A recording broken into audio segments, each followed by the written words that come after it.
Розпочинаємо. Всім доброго вечора. Вітаю вас на нашому вебінарі. І тема сьогоднішнього нашого вебінару – це золота віза. Мене звати Людмила Демченко, я керівниця податкової практики компанії UCBI. І сьогодні ми разом з моєю колегою Наталією Джижелій-Скорик. Наталія у нас відповідальна за візовий напрямок в нашій компанії. І сьогодні ми якраз розглянемо питання золотої візи і ті питання, які хвилюють більшість наших співвітчизників. Сьогодні ми заявляли, що на нашому вебінарі разом з нами буде ще одна наша колега Юлія Старцева, спеціалістка якраз нашої фінансово-аналітичної групи, але через форс-мажорні обставини її сьогодні немає з нами, але вона завжди поруч із нами, із нашими клієнтами і завжди готова відповісти на всі питання, які турбують кожного з вас, або які виникнуть при сьогоднішньому нашому вебінарі. Будь ласка, пишіть, звертайтеся, не тільки питання стосовно видачі або підготовці документів до віз, а й питання оподаткування і питання подальшої реалізації. Тому що я пропоную починати, і я хочу розпочати з такої короткої статистичної інформації, тому що перед вебінаром доволі таки цікава інформація була досліджена мною і моїми колегами про те, що Іспанія за 2022 рік видала 2462 золоті візи, що на 60% більше, ніж в 2021 році. Уявіть собі, на 60% більше. В той же час, в першій половині цього року, за даними лондонської фірми Jet Golden Visa, кількість запитів на отримання золотої візи в Іспанії зросла на 127%. Тобто інтерес до золотої візи досяг свого максимального історичного максимуму. І якщо коротко, то теж хотіла б сказати, що золота віза взагалі в Іспанії, таке розуміння з'явилося в 2013 році. І знову така, як на мене, доволі таки вражаюча цифра під час дії цієї програми золота віза принесла іспанській короні більш ніж 3 мільярда євро. Да? Але в той же час ми знаємо, що багато є на сьогоднішній день таких негативних спроб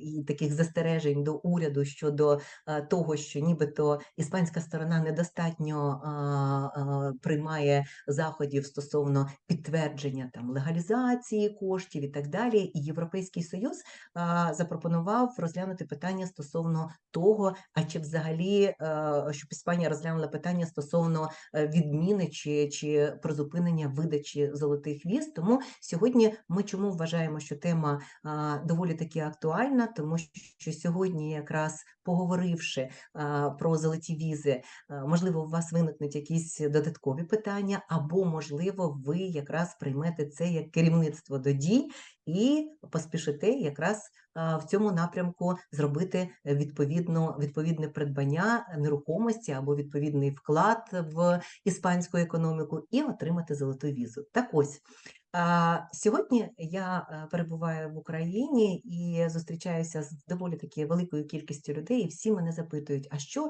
таке золота віза, що таке ВНЖ, що таке ПНЖ, що таке резиденція в цілому. І тому, коли ми поспілкувалися зі своїми колегами, ми вирішили, що це дійсно надзвичайно цікаво буде розкласти все по полочкам і надати чітку інформацію, так що це таке, що таке золота віза, що таке віза інвестора, що таке ВНЖ, що таке ПНЖ і в чому ж різниця. І тому я хочу надати слово професіоналу, я хочу надати слово своїй колезі Наталії, яка зараз надасть нам інформацію і розложить все по своїм полкам. Будь ласка, Наталія. Вітаю, Людмило, вітаю всіх слухачів вебінару, дякую і, звичайно, поділюся інформацією стосовно золотої візи. Золота віза – це віза, яка надається в Іспанії іноземцям, що роблять значні інвестиції. Хто ж може отримати золоту візу? Золоту візу може отримати інвестор та члени його родини. Саме приваблива ця віза тим, що коло членів родини більш широке, ніж за іншими видами резиденцій. Зокрема, це можуть бути і похилі батьки, і батьки похилого віку, і діти, які знаходяться на утриманні інвестора. Тобто, скажімо, це дуже приваблива програма. Ця програма дає можливість інвестору не знаходитись постійно в Іспанії, потрібно тільки раз на рік приїхати на декілька днів, щоб ця резиденція саме була продовжена. Тому тут Людмила правильно сказала, вірно, що потрібно звернути увагу. Є віза, а є резиденція. Віза – це золота віза, яка видається Україні проживання інвестора, і яка видається на рік у разі здійсненої інвестиції або на 6 місяців у разі, якщо це був попередній контракт на інвестицію. Тобто віза – це документ аналогічний з шенгенською візою, який вклеюється у паспорт. Віза не є повноцінною посвідкою на проживання і дає можливість інвестору на протязі року прибути до Іспанії і вже повноцінно за бажанням отримати резиденцію. Що ж таке резиденція? Резиденція – це вже повноцінна посвідка на проживання в Іспанії, тимчасова. Вона видається вже на 3 роки і може бути продовжена інвестором. Тобто це дуже суттєвий момент. Віза не може бути продовжена. Віза – це лише віза, яка вклеюється в паспорт. Резиденція – це вже повноцінна посвідка на проживання, і вона може бути продовжена. Потрібно сказати, що всі звертаються до нас з Людмилою, чи потрібно постійно знаходитись в Іспанії, чи не потрібно, як продовжити цю резиденцію. Важливий момент, що саме ця резиденція інвестора – це тимчасова посвідка на проживання, яка може бути продовжена на весь час, який діє інвестиція. Постійна посвідка на проживання в Іспанії може бути отримана інвестором за певних умов. Тобто тимчасова посвідка, вона є, інвестор може перебувати в Іспанії декілька днів, приїжджати і продовжувати, і не проживати постійно в Іспанії. Але ось уже для того, коли інвестор має на меті отримати громадянство Іспанії, постійну посвідку на проживання, потрібно вже виконувати в такому випадку ряд умов. Тобто, Наталію, тоді давайте ще раз хочу звернути увагу, якщо, наприклад, інвестор знаходиться нині на території України, то він може звернутися в консульство і отримати золоту візу, а після цього проводити відповідні дії, там відповідний проміжок часу. Якщо в Іспанії знаходиться, то він може не отримувати золоту візу, а зразу отримати резиденцію за програмою золотої візи.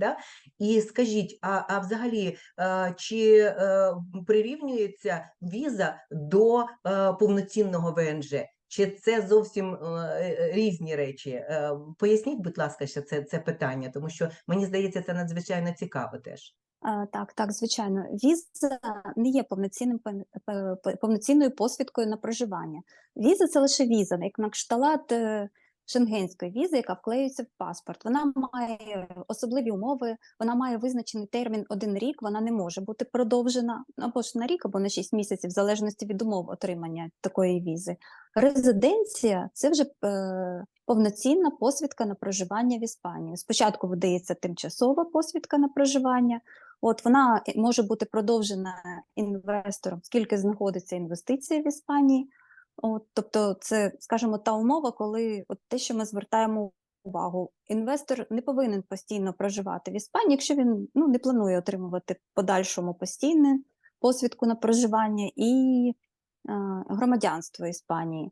Але якщо все-таки є такі плани, то потрібно вже знаходитись в Іспанії постійно і виконувати інші умови. Але, скажімо, ці 2 програми – постійна посвідка на проживання і резиденція тимчасова інвестора, вони між собою не пов'язані, тобто інвестор може отримати цю тимчасову резиденцію, продовжувати її і іноді приїжджати до Іспанії там раз на рік для того, щоб ця резиденція продовжувалась.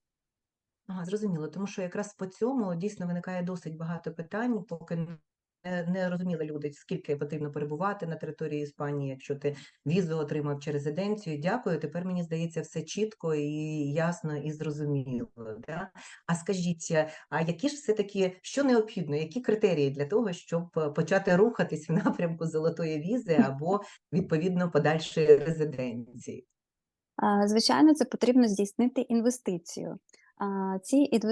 Ці інвестиції можуть бути декількох видів. Скажімо, є окрема категорія – це бізнес-проект, який необхідно здійснити в Іспанії, тобто ми про неї поговоримо пізніше. Зараз я зупинюсь на більш простих варіантах, але більш, скажімо, дорогих. Це, наприклад, придбати нерухомість на суму 500 тисяч євро, мінімум вартість повинна бути оціночна нерухомості, придбати акції там чи інші форми в іспанських компаніях з капіталом, придбати на суму 1 мільйон євро, вкласти в інвестиційні фонди закритих акціонерних товариств, ця сума має складати 1 мільйон євро, вкласти на депозит в іспанську фінансову установу суму 1 мільйон євро, ну або ж вкласти 2 мільйони євро в державний борг Іспанії. Тобто це такі мінімальні суми інвестицій. Ви можете їх побачити в нас на слайді, собі завантажити, відскринути чи там посилання завантажити в чаті. Дякую, Наталя. А ви пам'ятаєте, з самого початку ми говорили про те, що фактично за минулий рік видано 2462 золоті візи. І цікавий факт, як на мене, по даним Міністерства праці Іспанії, що 94% від всіх цих золотих віз були отримані якраз через купівлю нерухомості. 94%. Тобто і те, що Наталія якраз сказала, що в нерухомість, вкладаючи 500 тисяч, да, ви можете якраз уже рухатись в напрямку отримання золотої візи і в подальшому резиденції. А тут ще багато питань. Дивіться, купляє, наприклад, фізична особа нерухомість, да, починає оформлювати відповідні документи і типу по даному процесу золотої візи і так далі, і резиденції. А що в даному випадку, якщо, наприклад, є приваблива пропозиція продати цю нерухомість і протягом якогось незначного часу, наприклад, купити на таку ж саму вартість або навіть більше нерухомість? Чи є в цьому випадку якісь застереження? Тому що насправді, якщо цікава пропозиція, то чому ні? Чи тут все-таки треба тричі подумати, чим один раз зробити? Звичайно, це Іспанія, і потрібно тричі подумати. Тобто важливо, щоб ця інвестиція зберігалась на всьому протязі дії посвідки на проживання. Тобто інвестиційні будь-які зміни можуть привести до того, що посвідка на проживання, ця резиденція, буде скасована. Тобто в такому випадку всі радять спочатку придбати нерухомість на суму 500 тисяч євро, щоб ваша інвестиційна резиденція продовжувалася, вже потім продавати ту нерухомість, яка є. Тобто, начебто, скажімо, нерухомість – це привабливий варіант інвестицій, але все ж таки вона, скажімо, має дуже багато таких обмежень. Тобто не можна продати нерухомість, а потім купляти нерухомість, тому що в цей період може бути скасована резиденція. Ну да, тому що, бачите, дійсно 94% при купівлі нерухомості – це значний показник, да? Але в той же час потрібно знати оці нюанси, що навіть маючи якусь привабливу пропозицію стосовно продажу і привабливу пропозицію на купівлю такого ж об'єкту, да, для того, щоб зберегти візу, може привести до непередбачувальних результатів. Да? І тому я вважаю, що дійсно треба доволі таки відноситись до цього серйозно і аналізувати кожну таку операцію, кожну таку дію. Да? Наталію, а скажіть, будь ласка, взагалі ви з початку свого виступу почали говорити, що є ще, крім нерухомості, да, зараз з'явилось досить багато інших цікавих і привабливих пропозицій. Можливо, давайте про це поговоримо зараз, да? Можливо, давайте зараз розкажіть нам, які нюанси, які нові пропозиції, що такого цікавого можемо ми розказати або запропонувати нашим сьогоднішнім слухачам. Загалом я б сказала, звернути увагу на бізнес-проект, тому що, скажімо, саме в категорії бізнес-проекту немає обмежень щодо фінансових вкладень.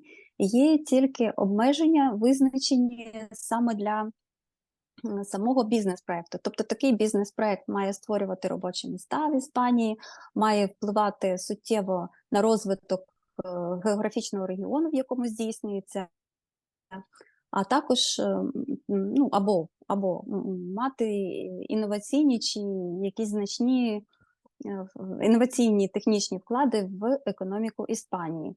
Тобто, скажімо, бізнес-проект для українців насправді може бути шляхом, який відкриє до отримання золотої резиденції, золотої візи в Іспанії. Тобто багато цікавих напрацювань, багато стартапів, багато пропозицій, і я думаю, потрібно таку інвестицію також розглядати, мати на увазі.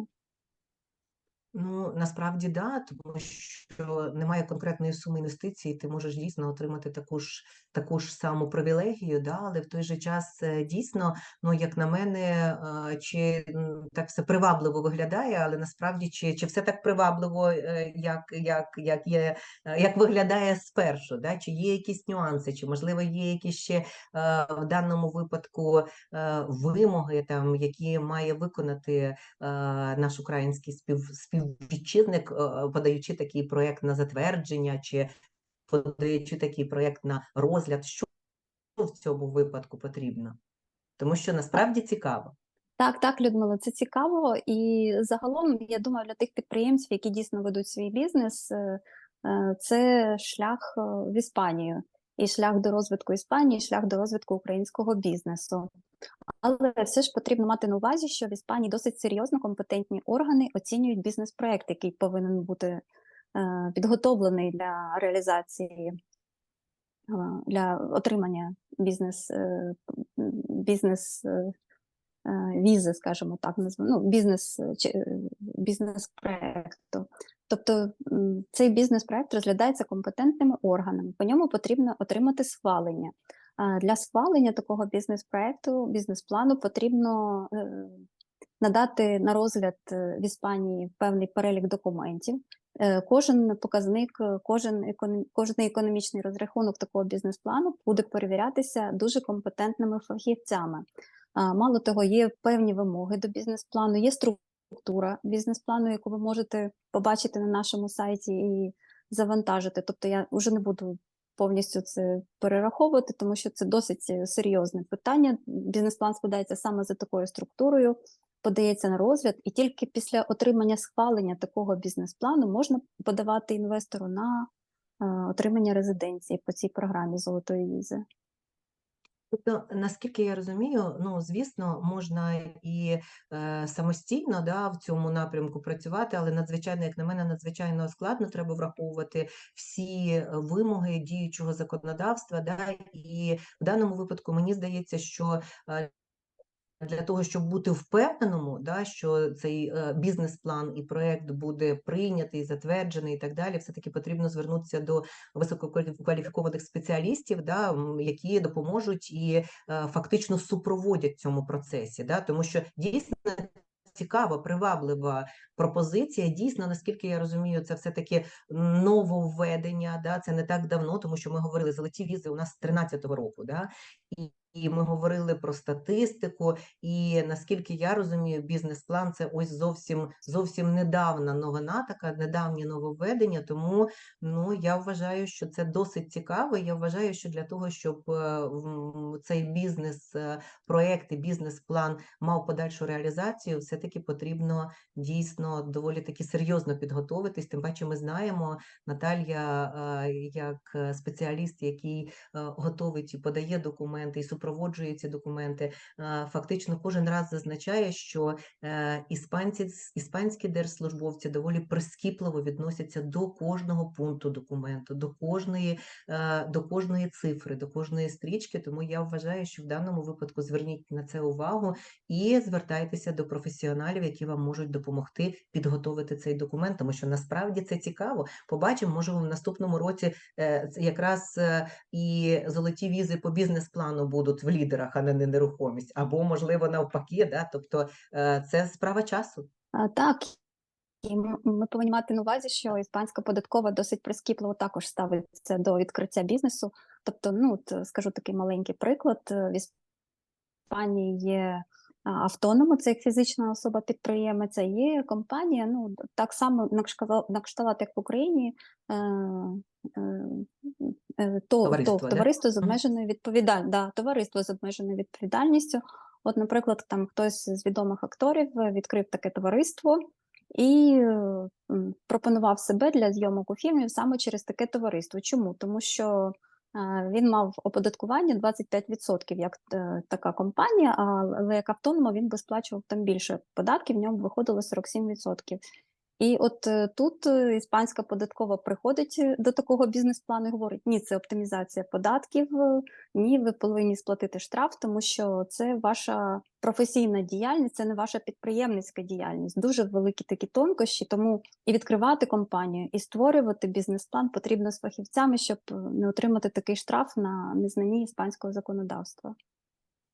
Ну да, да, да. І це ми якраз говоримо про те, що дійсно ситуація приваблива, але доволі таки відповідальна. Да? І тому рухаємося далі, да, Наталію.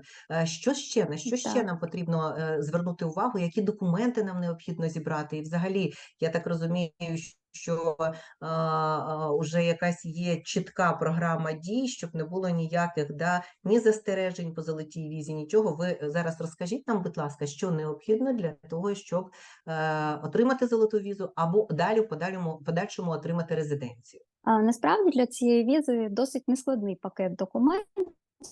Тобто це звичайний поліс медичного страхування, довідка про відсутність судимості. Це також важливий фактор, тому що резиденцію можуть отримати люди, які не мають такого кримінального минулого.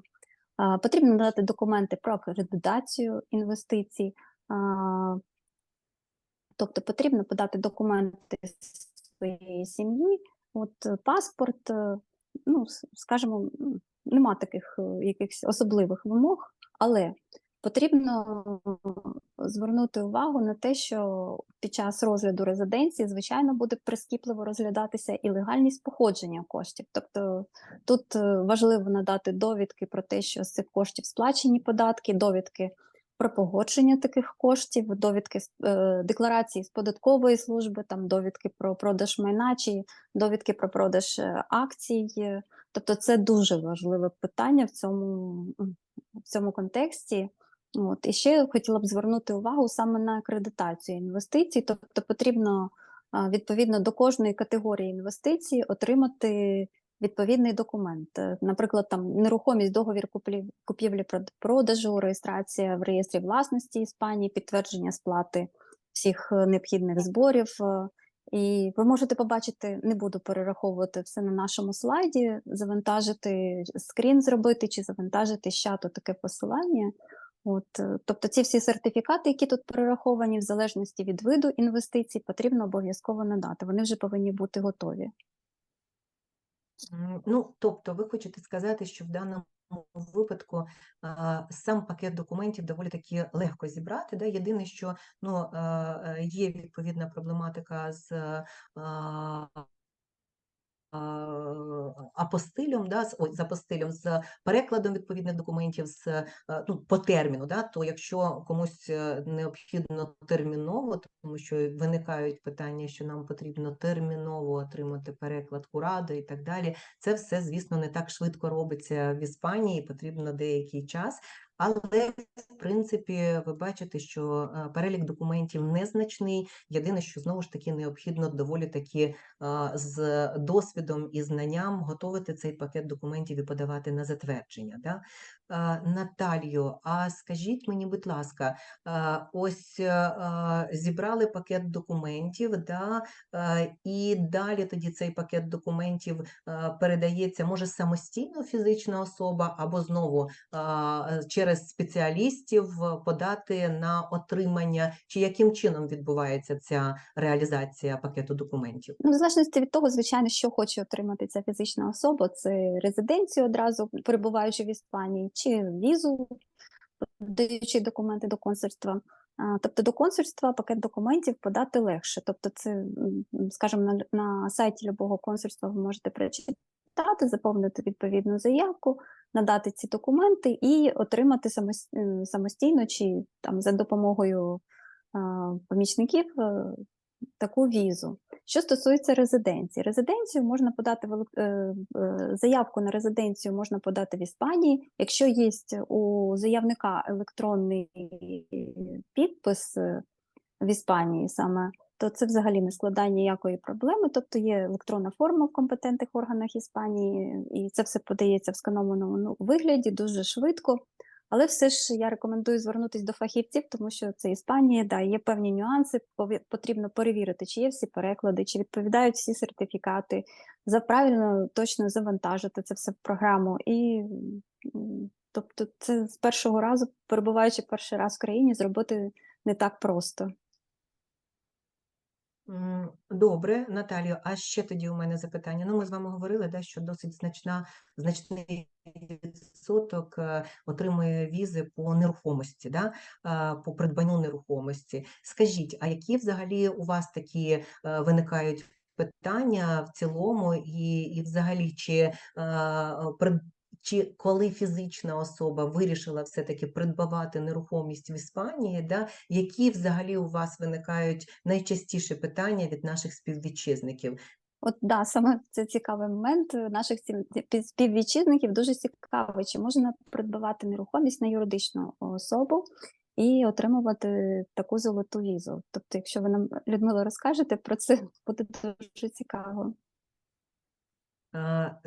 Да, дякую велике. Ну, дивіться, по великому рахунку, дійсно, придбання нерухомості через юридичну особу, ну, як на мене, це дійсно таке доволі таке комплексне питання, яке залежить від дуже багатьох факторів, і якраз залежить від обсягів, да, інвестиції, від суми доходів, тому що коли ми говоримо, наприклад, що до нас звертається фізична особа і каже, що я буду придбавати нерухомість і оформляти золоту візу в кількості, там купляю 2 квартири, да, і в подальшому буду ці квартири там здавати в оренду і так далі, то, звісно, виникає питання того, що і ми радимо нашим клієнтам, що якщо придбається нерухомість на фізичну особу, в даному випадку, якщо це, знову ж таки, лише 2 квартири, чи там 1 квартира, якщо це зовсім невелика кількість об'єктів, то правильніше і якраз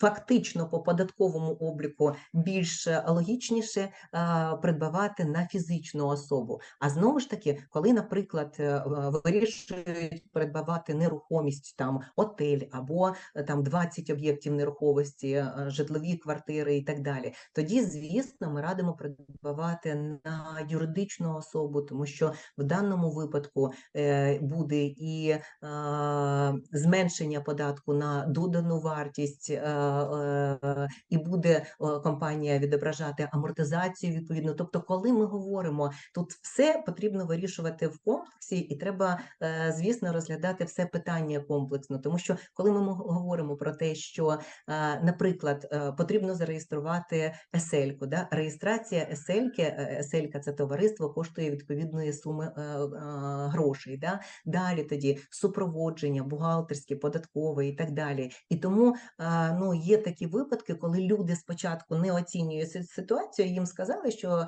ви придбаваєте нерухомість на юридичну особу і не платите податок на додану вартість, і далі у вас там відображаються валові витрати і так далі. Але насправді потім виникає ще цілий ряд додаткових питань, і багато хто говорить про те, що а ми про це не знали, а нас про це не попереджали. Тому будьте, будь ласка, уважні, коли ви вирішуєте інвестувати, коли ви вирішуєте придбавати нерухомість, то чітко дивіться, а що буде далі, а які кроки ви далі будете робити з цією нерухомістю. І знову-таки багато виникає питань, і я б дуже радила до цього прискіпливо віднестись, коли наші співвітчизники говорять про те, що от ми купимо нерухомість на компанію, а далі будемо здавати відповідно засновнику, то я б тут радила 33 рази подумати, тому що насправді досить прискіпливо податкова служба Іспанії Іспанії відноситься до до такої оренди, здання в оренду, і в даному випадку виникає цілий ряд проблемних питань, починаючи від питань оподаткування і закінчуючи питаннями подальшої відповідальності нашого співвітчизника. Да? І тому я думаю, що, звісно, кожен кейс окремий, кожен випадок окремий, да? Але все-таки з практики чітко ще раз хочу зазначити, що коли вирішуєте придбавати незначну кількість об'єктів, 1-2 об'єкти, знову ж це ж не обов'язково для отримання золотої візи купити один будинок чи одну квартиру на 500 тисяч євро можна купити. Якщо в даному випадку правильніше придбавати на фізичну особу. А коли це вже зовсім інша ситуація з великим об'єктом, з якимись великими планами, то тоді, звісно, юридична особа. І знову ж таки, прошу звернути увагу на те, що здання в оренду пов'язаним особам є надзвичайно така проблематична ситуація, тому що в даному випадку кейси податкової служби Іспанії говорять про те, що ця ситуація досить координується, досить контролюється. І виписуються значні суми штрафів, тому що в даному випадку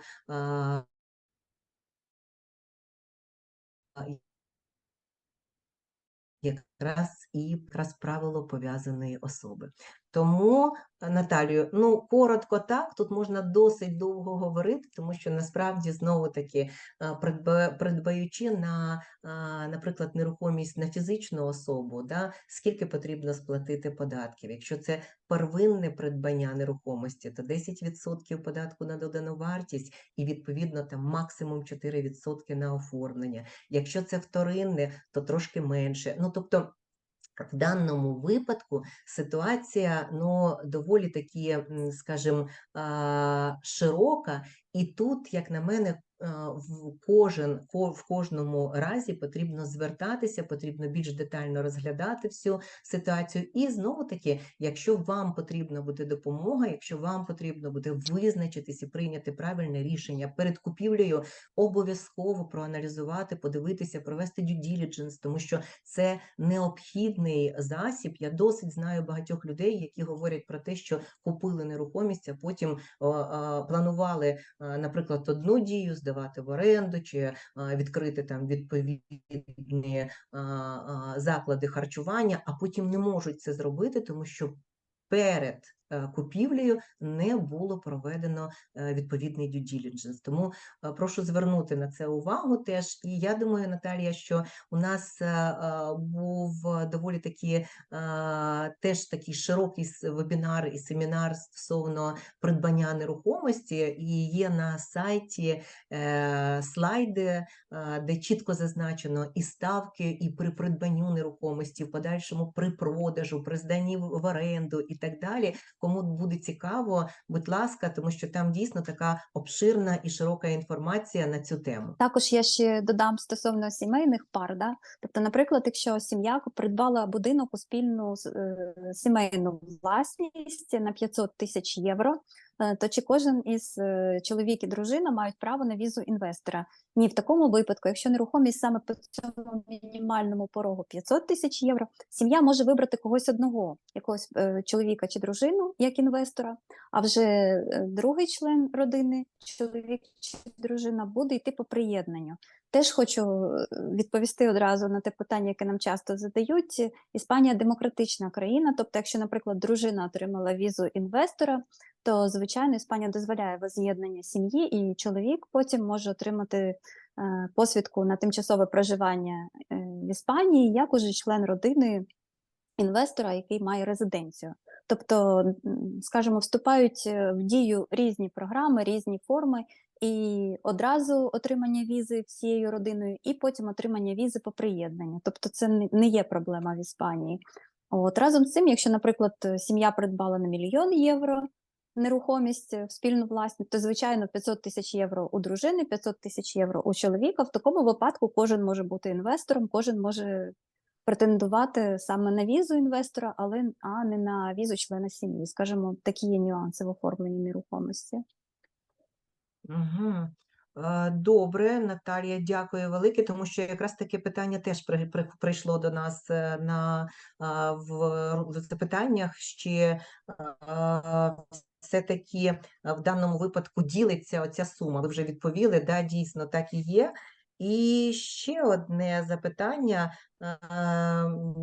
Я, до речі, ще хочу нагадати нашим сьогоднішнім учасникам вебінару, що якщо у вас є питання, якщо у вас є якісь, не знаю, вже практичні кейси, або якщо є практичні запитання, будь ласка, задавайте, тому що нам зараз ми переходимо до такої активної бесіди з вами і будемо з Наталією намагатися надавати відповіді на ці питання, тому давайте будемо активно співпрацювати для того, щоб побільше і ми, можливо, чогось нового для себе довідались, і ви теж отримали відповіді на ті запитання, які вас турбують. Да? Наталя, тут таке запитання. Хочу купити будинок на березі моря, але чула, що є якісь військові обмеження. Що це за обмеження, чи правда це, і чи взагалі щось таке в Іспанії може бути? Так, звичайно, може бути. І, скажімо, біля стратегічних об'єктів, а стратегічні об'єкти Іспанії це в основному знаходяться цей флот і інші об'єкти. Вони в багатьох випадках знаходяться на узбережжі. І для того, щоб придбати віллу з землею в такому районі, потрібно отримати дозвіл з Міністерства оборони Іспанії.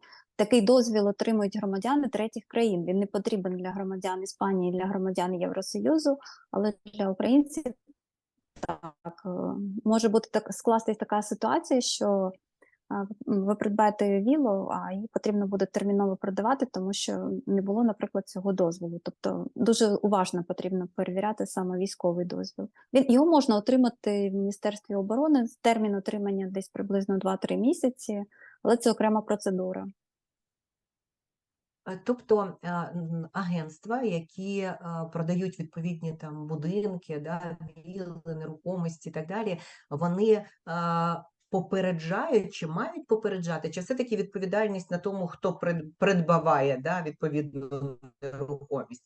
І, відповідно, далі тоді або виникають проблеми, що треба продавати вже зовсім по іншій ціні, тому що незнання закону не надає права, да, не відповідати, або далі тоді що в даному випадку робити? Подавати документи і чекати відповідної відповіді, да? Ні, краще перевіряти завчасно, тому що навіть у випадку спадкування такі об'єкти не спадкуються без такого дозволу. Тобто у спадкоємця є тільки рік на те, щоб оформити такий дозвіл. Якщо такий дозвіл не дадуть, потрібно терміново продати, або ж цей об'єкт буде вилучений. Тому з цим дуже обережно. Я не ріелтор, не можу сказати всіх деталей оформлення нерухомості, да, але це потрібно перевіряти. Ну да, ви знаєте, у нас ще є одне питання, зараз я його зачитаю, Наталія, а я хочу сказати, що реально, дивіться, ми говоримо про те, що віза, золота віза з 2013 року. Да? Буквально місяць тому ми проводили з вами вебінар по візі цифрового кочівника, який віза Номад, да, закон дав дозвіл тільки з цього року оформляти відповідну візу. Дивіться, золота віза з 13-го року, вже скільки років, а скільки питань ще до цих пір виникає. Да? Здавалось, все наскільки зрозуміло, і список документів зовсім простий, і все інше. А бачите, скільки нюансів виникає кожного разу, в кожному кейсі практично, да? Так, звичайно, в кожному кейсі багато Да. питань. І, скажімо, тільки кваліфіковані фахівці можуть одразу вирішити цю проблему, тому що ми знаємо, куди дивитись, ми знаємо, де повинен бути переклад, ми знаємо, де повинен бути сертифікат, ми одразу можемо подати на дозвільні документи. Тобто ці всі підводні камні отримання резиденції для нас вже знайомі, і в кожному випадку ми можемо проконсультувати кожен кейс індивідуально і подивитися, як краще діяти інвестору. Дякую велике. Дивіться, ще одне запитання. Хочу отримати посвідку на постійне проживання в Іспанії, але зараз знаходжусь в Україні. Дружина живе в Іспанії. Чи є якісь варіанти? Тобто, я так розумію, що дружина живе по тимчасовому захисту, Да. да, в Іспанії, ну тому що в іншому випадку 90 днів, да, дружина живе по тимчасовому захистку, і тут питання, чи є якісь варіанти для того, щоб отримати постійне проживання в Іспанії Ну, людині, яка знаходиться зараз в Україні. я так розумію, що дружина з дітьми в Іспанії знаходяться, то вони постійно знаходяться в Іспанії, вони можуть отримати резиденцію інвестора в Іспанії, наприклад, через купівлю нерухомості, і претендувати через 5 років постійного проживання на постійну посвідку на проживання. У такому випадку чоловік залишається чоловіком, залишається членом сім'ї, батьком дітей. І, звичайно, як ми говорили, Іспанія демократична країна і є програма возз'єднання сім'ї, тобто це просто інша процедура, скажімо, отримання посвідки на проживання для чоловіка. І так само він може жити в Іспанії, може не жити в Іспанії. Просто, скажімо, різниця в тому, що люди, які знаходяться в Іспанії на протязі 5 років і не виїжджають з Іспанії більше, ніж на 10 місяців, на протязі цих 5 років, можуть претендувати на постійну посвідку на проживання. Якщо ж це якась інша резиденція, то це буде тимчасова резиденція, поки людина не оселиться повністю в Іспанії. Тобто вона буде продовжуватись для члена родини, для інвестора. Тобто, якщо, наприклад, людина не може перебувати скільки днів в Іспанії, да, то він буде в будь-якому випадку Да, продовжувати це тимчасово. Тобто нічого страшного в цьому немає, тому що дійсно багато теж звертаються і говорять, немає. що ні, як немає нічого страшного, тобто в будь-якому випадку оцей дозвіл продовжується. Да? Тобто Да, можна да. тимчасово перебувати. Угу, Можна. угу, зрозуміло, зрозуміло.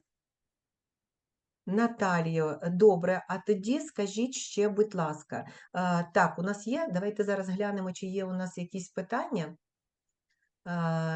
Так, добре, зараз чекаємо. Дивіться, фактично, я думаю, що так як ми і з вами анонсували на самому початку вебінару, що ми будемо 45 хвилин розповідати, відповідати на питання, а потім, якщо питання будуть ще додаткові, то, звісно, ми будемо відповідати уже на нашому сайті або персонально тим учасникам, які задавали нам відповідні питання.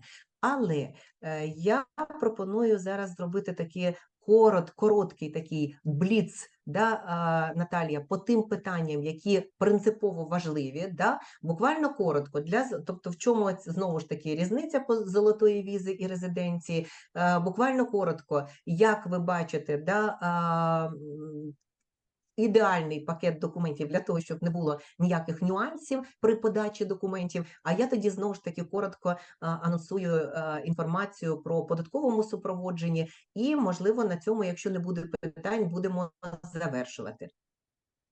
Так, Людмила, хочу сказати, да, важливу різницю між візою і резиденцією, щоб всі розуміли. Віза – це віза, вона не продовжується.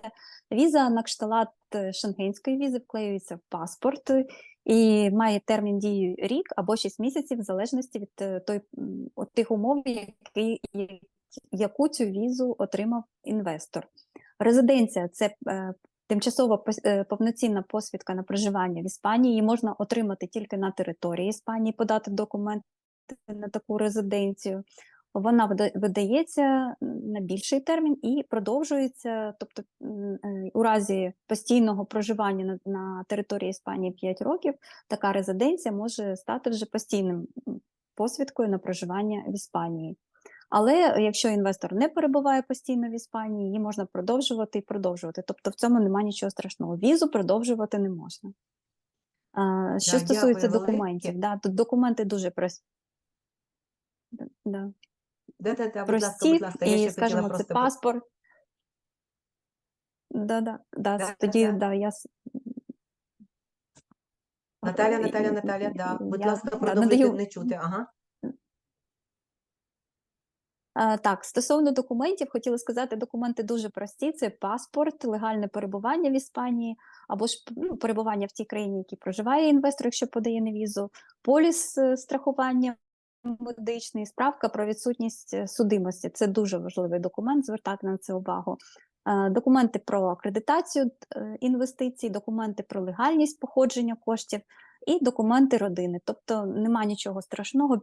Бізнес-проект, погодження, позитивний висновок компетентних органів Іспанії по бізнес-проекту. А ще, Наталя, питання, коли ось питання, я відкриваю компанію в Іспанії, і на компанію ще з 2 співзасновниками, і на компанію буду придбавати нерухомість. Чи можу я податися на золоту візу? Ну, в такому випадку інвестор повинен прямо чи опосередковано володіти більшістю голосів в компанії та мати право призначати та звільняти більшість членів адміністративного органу. Тобто в такій компанії, ну, юридичній особі, інвестор, який хоче податися на інвестором, потрібно мати 51% голосу, скажімо так, в прийнятті рішень. Тобто, да, ми говоримо про те, що в даному випадку це нормально, це можливо. Єдине, що має бути контрольний пакет. Да? І в даному випадку ми якраз говорили про ті застереження, і про ті застереження про якраз, якщо ви придбаваєте на компанію, і наскільки я зрозуміла з вашого запиту, да, ви все-таки плануєте потім орендувати цю нерухомість, то тут дуже великі застереження, і, будь ласка, подивіться, ми перед цим якраз говорили стосовно того, що які можуть бути проблеми потім, коли ви орендуєте житло, яке куплено на вашу компанію, а ви є мажоритарним співвласником. Тому це надзвичайно важливо. І ще один момент додам трошки. Ми пропустили. Головний офіс компанії не повинен знаходитися в офшорі. Тобто, звичайно, Іспанія це не декларує, що це не офшор, Іспанія сама не офшор і не приймає, скажімо, компанії, які є з офшору походження.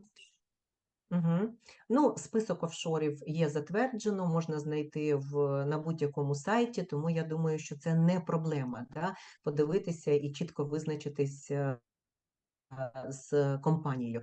Наталія, ну дивіться, у нас на зараз ніяких запитів немає, але я думаю, що всі,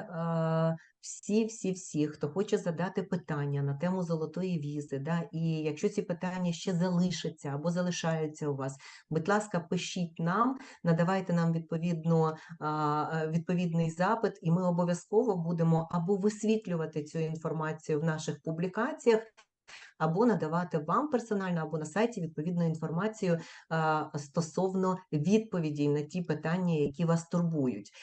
Знову ж таки, я хотіла ще раз зазначити, що дійсно питання надзвичайно важливе, надзвичайно цікаве, і бачите, в кожному кейсі, в кожному випадку є якісь нюанси, і це нормально, да,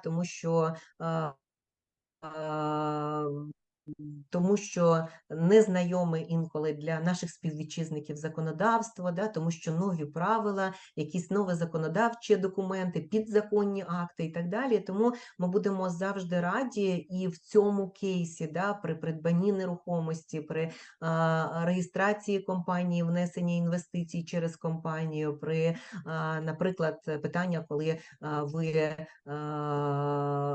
будете займатися відповідною активною господарською діяльністю на території Іспанії, чи просто кошти у вас будуть на депозиті, але в будь-якому випадку ми завжди готові прийти вам на допомогу, і ви бачите на слайді якраз інформація стосовно наших послуг при супроводженні якраз золотої візи чи візи інвестора, да, це супровід при отриманні НІІ в консульстві Іспанії тут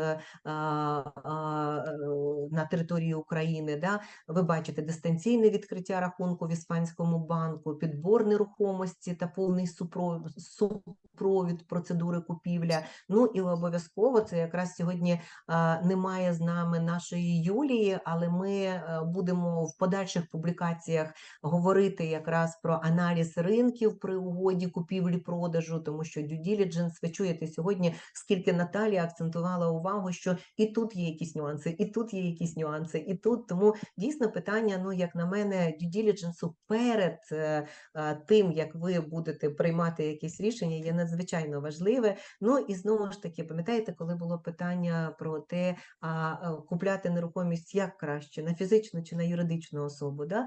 І ми говоримо про те з нашими спеціалістами, що для того, щоб вам дати однозначну відповідь на це питання, потрібно проаналізувати ваш кейс, сісти з нашою якраз Юлією, з нашою групою фінансових аналітиків і проаналізувати, а що в вашому випадку краще. Можливо, дійсно інколи краще просто купити на фізичну особу, і знову ж таки тут після цього виникає питання податкового резидентства, да? Тому що в даному випадку, придбаючи нерухомість, якщо ви податковий нерезидент, то у вас немає відповідних затрат. І тут, ви знаєте, дійсно, тут можна говорити ще, знову ж, на цілих ще додатково 45 хвилин, да, стосовно статусу податкового резидентства. Тому в даному випадку я вважаю, що якщо будуть якісь питання, все потрібно аналізувати до тих дій, які ви вже вважаєте робити, які ви вважаєте в подальшому, в яку сторону ви вважаєте в подальшому рухатись.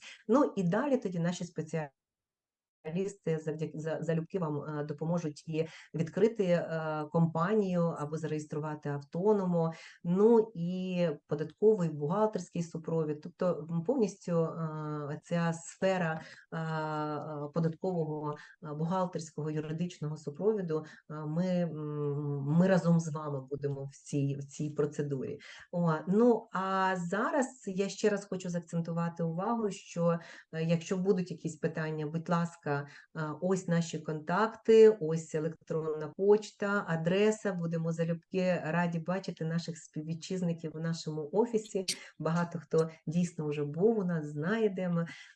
А так, я сьогодні хочу подякувати кожному з вас. Я хочу подякувати вам, Наталія, я хочу подякувати нашому колективу, всім тим, хто допомагав сьогодні, щоб цей вебінар у нас відбувся, всьому колективу компанії UCBI. І, звісно, ми будемо чекати від вас нових пропозицій, а що би ви хотіли почути, які б теми ви хотіли, щоб ми піднімали на нашому вебінарі, тому що ми говорили вже про податкове резидентство, ми говорили про цифрового кочівника, зараз ми говоримо про золоту візу, ну і багато питань стосовно якраз due diligence, стосовно податкового напрямку, фінансового напрямку. Тому у нас поки що є такі вагання, яку тему вибрати. Допоможіть нам, пишіть, говоріть, і ми обов'язково в наступний раз будемо поговорити на ту тему, яка вас цікавить. І завершуючи нашу сьогоднішню зустріч, я хочу побажати всім нам миру і хочу побажати всім якнайшвидше побачитись вдома. До побачення всім і всім гарного вечора. Всім гарного вечора. Дякую, Людмило, дякую всім слухачам Дякую вебінару. вам. Всім дякую.